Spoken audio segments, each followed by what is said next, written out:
පිතිකරුව පිස්සු නටපු දෙවන 2020 තරග වනියා මැච් එක දිනන්න දීපු සුපිරි ඉෆෙක්ට් එක ඉදිරි පෙළ හොදට කරද්දී මැද පෙළ පිස්සු නටුවේ කතා කරමු ක්‍රික් එක්ස්ප්ලනේෂන් තුල ආයිබෝන්ගේ පිළිගන්නු ක්‍රිකට් රෝලිය ඔයගොල්ලෝ හැවුණා ශ්‍රී ලංකාවට තවත් 2020 තරගාවලි පරාජයක් උරුම කර දෙමින් පසුගිය 8 වෙනිදා දෙවන 2020 තරගෙ නිම වුණා ශ්‍රී ලංකාව සහ ඕස්ට්‍රේලියාව අතර මෙරට තරග සංචාරයේ පැවැත්වුණු මේ තරගයේදී කැපී පෙනෙන ලෙසම පිතිකරුවන්ගේ දුර්වලතාවය සහ අසාර්ථකත්වය මත ශ්‍රී ලංකාවට පරාජය වැද ගන්න සිදු වුණා.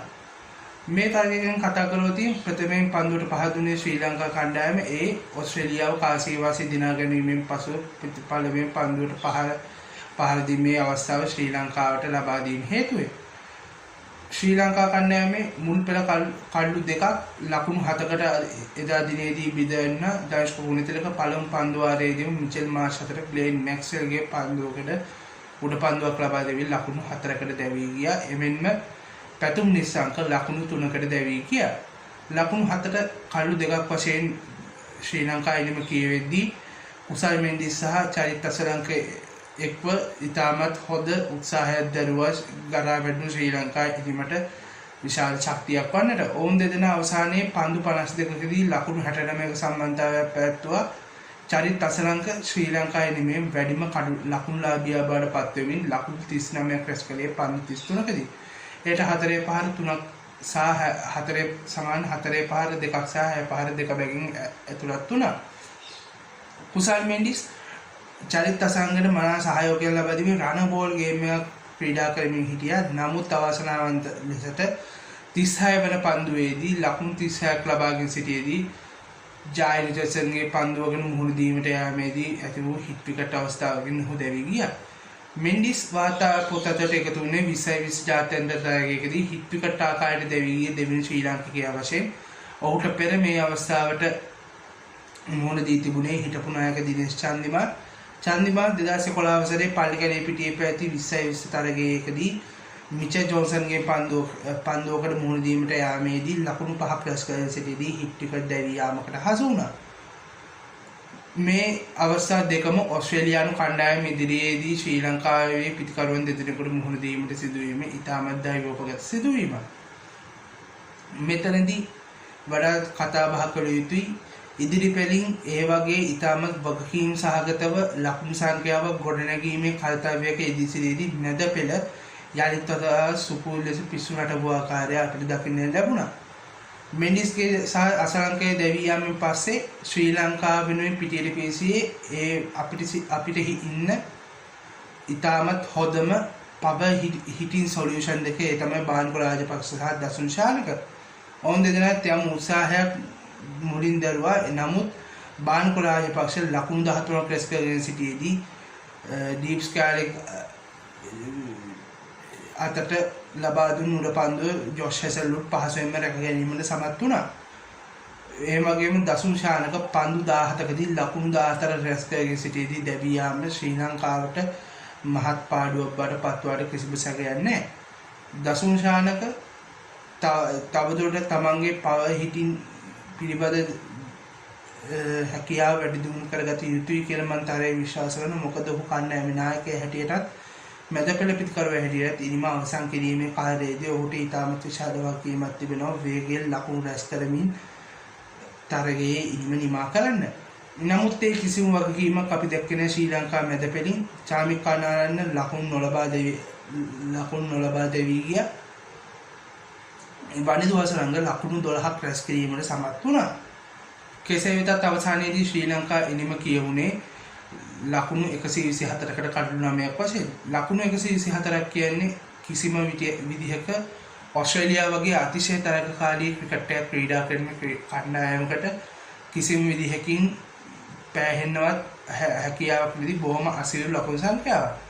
ඒක බොහෝ දුරට පසක් කරමින් ආරම්භක පිතිකරුවන් වශයෙන් පිටියට පිවිසුණු ඕස්ට්‍රේලියාවේ එරන් ෆින්ච් සහ ඩේවිඩ් වෝර්නර් වේගෙන් ලකුණු රැස් කිරීම ආරම්භ කළා. නමුත් ෆින්ච් ලකුණු 23ක් රැස් කරගෙන සිටියේදී දර්ශක ගුණතිලකගේ සුපිරි පන්දු රැකීම ඉදිරියේ වනිදුර ගොදුරක් බවට පත් වුණා.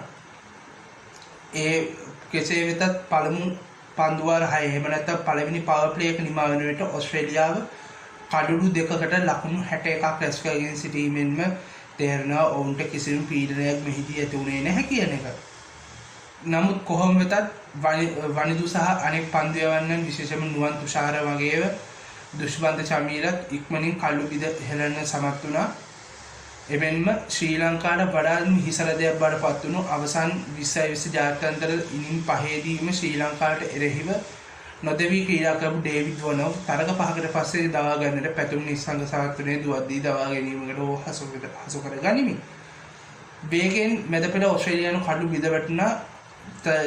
පෙරලි කාල ජයග්‍රහණයක පෙර නිමිති එතනින් පහළ වුණ මැතිව් වේඩ් සහ ජය රිචඩ්සන් ඉතාමත් ඉවසිලිවන්තව සහ හොඳ බුද්ධිමත්ව සිංගල් එකට අවධානය යොමු කරමින් ලකුණු රැස් කරමින් අවසානයේ ඔස්ට්‍රේලියාව ජයග්‍රහණය කරගෙන ගියා.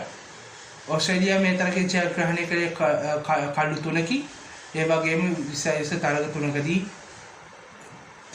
3කින් සමන්විත වන මේ තරගාවලියේ තරගයක් ඉතිරිව තිබීම තරග 2-0ක් වශයෙන් තරගාවලියේ ජයග්‍රහණය තමන් සතු කරගන්නට සහ තහවුරු කරගන්නට ඔස්ට්‍රේලියාව මෙහිදී සමත් වුණා. හොඳයි අපි හැරමු මීළඟ 2020 තරගයේ පුරෝගතනය ගැන. මේ 2020 තරගයේ පැවැත්වෙන්නේ පල්ලකැලේ ජාත්‍යන්තර ක්‍රීඩාංගණයේදී. මේ තරගයත් රාත්‍රී තරගයක් වශයෙන් තමයි ආරම්භ වන්නේ ලබන සෙනසුරාදා රාත්‍රී 7ට. එතනදී විශේෂයෙන් සඳහන් කළ යුතුයි බොහෝ දුරට ශ්‍රී ලංකා කණ්ඩායමේ එක් වෙනස්කමක් හෝ දෙකක් අනිවාර්යයෙන් සිදු වෙවි. මොකද අපි පහුගිය තරගයේදී දැක්කා දසුන් ශානක සහ චාමික කරුණාරත්න පසුබැල පිටිකරපුණු ජය රිචඩ්සන් පිටියට ආපු වෙලාවවත් වේග පන්දුවේ නොමුට පීඩනයක් එල්ල කිරීමට පන්දුව අතර ගත්තේ නැහැ කියන කාරණය. ඒ හේතුවෙන් බොහෝ දුරට චාමික කණ්ඩායමින් නිවතට විසි වෙන්න ඉඩ කඩක් තිබෙනවා ලබන මීළඟ තරගයේදී. ඒ වෙනුවට ලහිරු මදුසංක මේ සංචිතයේ සිටින යොදාගන්නට හැකියාවක් තිබෙනවා නම් ඒ ඉතාමත් වටිනා කාරණයක් කියලා අපි සඳහන් කළ යුතුමයි. ඇතැම් විට බානුක රාජපක්ෂත් යම් විවේකයක් ලැබෙයි. මොකද බානුකගෙන් IPL තරගාවලියේදී දැකපු ඒ සුපුරුදු ප්‍රහාරාත්මක පිටිකරණය අපිට පහුගිය තරග දෙකේදී අපිට දකින්න ලැබුණේ නැහැ. ඉතාමත් වගකීම් විරහිත ආකාරයෙන් පිටිකරණයේ යෙදෙන බවක් තමයි අපිට බානුකගෙන් පෙන්නුම් වුණේ. එමෙන්ම ඇතැම් විටක මම විශ්වාස කරන්නේ ඒක එහෙමම සිදු වෙවි කියලා. ඇතැම් විටක නුවන් තුෂාර වෙනුවට මතීෂ පතිරණ හෝ කසුන්ඩායිත කණ්ඩායමට පැමිණෙන්නත් පුළුවන්. කොහොම වෙතත් මේක ඩෙඩ් රබර් ගේම් එකක් වුණ හන්දා ඔස්ට්‍රේලියාව තමන්ගේ බංකුවේ සිටින ක්‍රීඩකින් කීප දෙනෙකුට මේ තරගයේදී අවස්ථාව ලබා දෙන්නට උත්සාහ කරනට කිසිම සැකයක් නැහැ. පල්ලකැලේ ක්‍රීඩා පිටිය ගැන කතා කරද්දී වේග පන්දු යන්නට සාමාන්‍ය වාසියක් තිබෙන ක්‍රීඩාංගණයක්.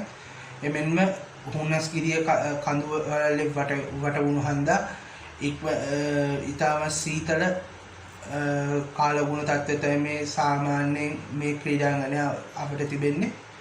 වේග පන්දු යන්නට යම් වාසියක් රාත්‍රී කාලයේදී මේ ලබා ගන්න පුළුවන්. නමුත් ඒ වගේම පිටිකරුවන්ට ඉතාමත් උචිතයි මේ පිටියේ පැවැත්වෙන තරගවලදී ලකුණු රැස් කර ගැනීමට. එතනදී විශේෂයෙන්ම සඳහන් කළ යුතුයි අපේ කණ්ඩායම තවමත් හැඩගැසිලා නැහැ මොඩර්න් T20 එකක ලකුණු රැස් කර ගැනීමේ ආකාරය. මොකද වර්තමානයේ තිබෙන ක්‍රීඩා කරන රටාවේ හැටියට ලකුණු 180ක් සාමාන්‍ය තරතීරුවකදී බෝඩ් එකට දා ගැනීම ඉතාමත් වැදගත් කාරණයක් බවට පත් වෙනවා. නමුත් පසුගිය තරග දෙකම කතා කළොත් පළමු තරගයේදී ශ්‍රී ලංකාව රැස් කළේ ලකුණු 128ක්, දෙවන තරගයේදී රැස් කළේ ලකුණු 124ක් පමණයි.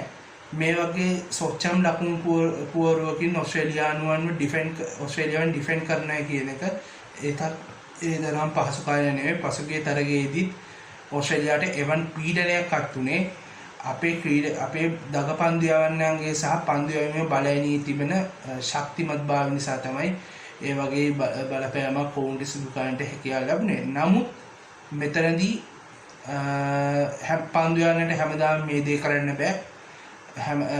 පන්දු යවන්නට කරන්න පුළුවන් කාර්ය ඉතා සීමිතයි. හොඳ තරගකාරී ලකුණු පෝරුවක් ක්‍රීඩාංගණයේ බෝඩ් එකට දැම්මේ නැති වුණොත් මම යෝජනා කරනවා මේ 2020 කණ්ඩායම ලබන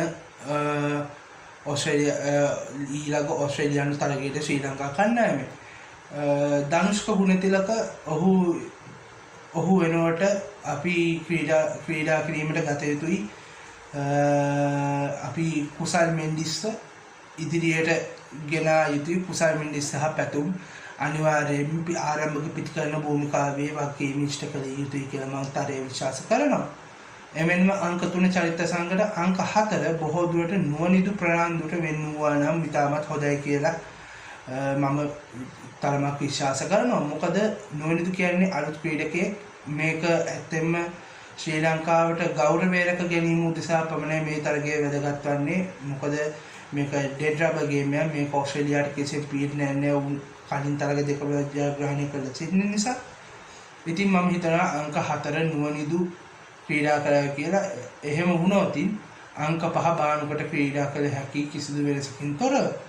අංක 6 දසුන් ශානකට අංක 7ට මම යෝජනා කරනවා වනිදු හසරංගව. එමෙන්ම අංක 8 පිටිකරුවා හැටියට මම යෝජනා කරනවා ලහිරු මදුසංකව ක්‍රීඩා කළොත් ඉතාමත් වැදගත් කියලා. මම පන්දු යන්නන්ගේ තරම් වෙනසක් දකින්න අකමැති මේ තන තීරුව තුළ. නමුත් ඇතැම් විටක නුවන් තුෂාර වෙනුවට මතීෂ පතිරණ හෝ කසුන් රායිත මේ තරගයේදී ශ්‍රී ලංකාව නියෝජනය කරන්නට ඉඩ ප්‍රස්තාව යම් දුරකට ලබා ගන්නට හැකියාව තිබෙනවා.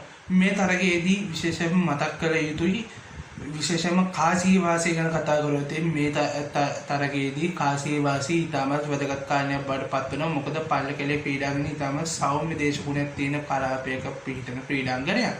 මේ නිසා ඉතාමත් කාසිය වාසිය බොහෝ දුරට වැදගත් කාරණයක් බවට පත් වෙවි. මොකද පළමුවෙන් මේ කාසිය වාසිය දෙන කණ්ඩායම පළමුවෙන් පන්දුවට පහර දීම බොහෝ දුරට ලබා ගැනීම කියලා තමයි මගේ නම් විශ්වාසය.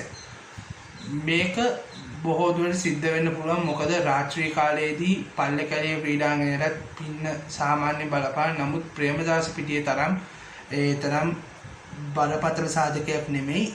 නමුත් පිටිකරුවන්ට පීඩනයක් කෙල්ල කරන්න පුළුවන් වෙන්නේ හොඳ ස්කෝර් එකක් මුලින් පිටිකරණයේ යෙදিলা පල්ලකැලේ වගේ හොඳ තනතිරුවක ලකුණු පුවරට හොඳ ලකුණු සංඛ්‍යාවක් දා ගැනීමෙන් තමයි ඕස්ට්‍රේලියානුවන්ට හෝ පළමුවෙන් පන්දුවට පහදින කණ්ඩායමට පීඩනයක් කෙල්ල කළ හැකි වන්නේ. විශේෂයෙන්ම මෙතනදී මතක් කළ යුතුයි ශ්‍රී ලංකා කණ්ඩායමේ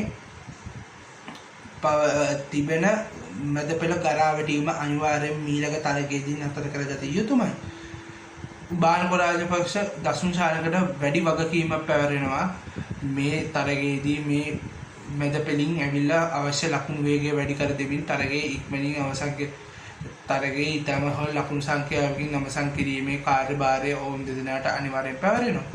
පසුගිය විශේෂ තරග දෙකේ අපි ඔහුගෙන් දැක්කේ නෑ මේ කාර්ය සිද්ධ වෙන. ඒකින්ද තමයි ලකුණු 180කට වගේ යන්න තිබ්බ ලකුණු සංඛ්‍යාවක් තිබ්බ පළවෙනි විශේෂ තරගයේ අපි ලකුණු 128කට සීමා වුණේ. එමෙන්ම දෙවෙනි විශේෂ තරගයේදීත් අපිට ලකුණු 160ක් බෝඩ් එකට දාගත්තා නම් ඕස්ට්‍රේලියානුවට මීටත් වඩා පීඩනය කළා. අපිට මේ තරගයේ ඉතාම පහසුවෙන් ජයග්‍රහණය කරන්නට ඉඩ තිබුණා. මේ වගේ සුළු අවස්ථාවන් අපිට මගහැරී යාම නිසා තමයි මේ වගේ දවන්ත පරාජයන් අත්‍යදින සිද්ධ වෙලා තියෙන්නේ. මේ අඩුපාඩු ඉක්මනින් මගහරවා ගත්තොත් අනිවාර්යයෙන්ම ශ්‍රී ලංකා කණ්ඩායමට ජයග්‍රහණය කරා යන්නට වැඩි හැකියාවක් තිබෙන බව නොරසා. මේ අඩුපාඩු ඉක්මනින් මගහරවා ගන්න පුළුවන් වෙන කියලා තමයි අපි ප්‍රාර්ථනා කරන්නේ. ඒ වගේම ඔබට දැනුම් දීමක් කරන්න තිබෙනවා මේ තනතිරුවේ පැවැත්වෙන මේ පල්ලකැලේ ක්‍රීඩාංගණයේ පැවැත්වෙන තරග පිළිබඳව. පල්ලකැලේ ජාත්‍යන්තර තරගවල ටිකට්පත් ක්‍රීඩාංගණයට යන ඒ කියන්නේ ක්‍රීඩාංගණයේ තරගයේ පැවැත්වෙන දිනේදී බලගොල්ල අභීත ක්‍රීඩාංගණයේදී ඔබට මිලදී ගන්නටත් හැකියාවක් තිබෙනවා. ඔබ ඔන්ලයින් මාර්ගයෙන් වෙන් කරගත් ඔබගේ ප්‍රවේශපත්. එහෙමනම් අපි අලුත් වීඩියෝ එකකින් ඉක්මනට හම්බෙමු. එතකන් subscribe කරලා මාත් එක්ක එකතු වෙන්න මගේ මේ YouTube channel එකත් එක්ක. ඒ වගේම bell icon එක tap කරන්න. ඒ වගේම ඔබ මේ වීඩියෝ එකට කැමති නම් අනිවාර්යයෙන්ම like එකක් දාන්න, comment එකක් දාන්න තමතක් කරන්න එපා. එහෙනම් අපි අලුත් වීඩියෝ එකකින් හම්බෙමු. ජයග්‍රාහී පසුදැක්මක් එක්ක අපි ආයෙත් දවසක ඉක්මනින්ම හම්බෙමු. එතකන් ජය වේවා.